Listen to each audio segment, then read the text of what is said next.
কচুয়ায় শারদীয় দুর্গাপূজা উপলক্ষে প্রস্তুতিমূলক সভা অনুষ্ঠিত। কচুয়া প্রতিনিধি জিসান আহমেদ নান্নুর পাঠানো তথ্যচিত্রে বিস্তারিত।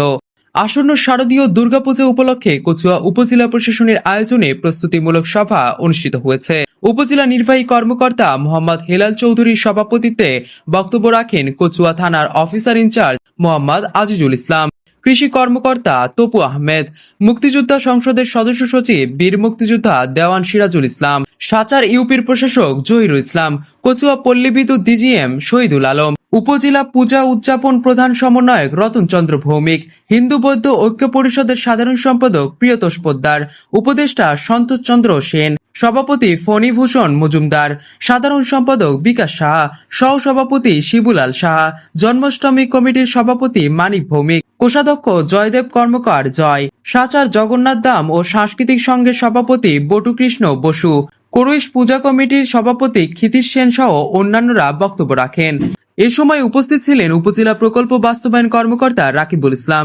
সমাজসেবা কর্মকর্তা নাহিদ ইসলাম, ইউপি চেয়ারম্যান আলাউদ্দিন, আব্দুস সালাম সওদাগর, পৌর নির্বাহী কর্মকর্তা ফখরুল ইসলাম, কচুয়া যুব ঐক্য পরিষদের সাধারণ সম্পাদক বিনয় সরকার সহ 12টি ইউনিয়ন, একটি পৌরসভার সভাপতি ও সাধারণ সম্পাদকগণ উপস্থিত ছিলেন।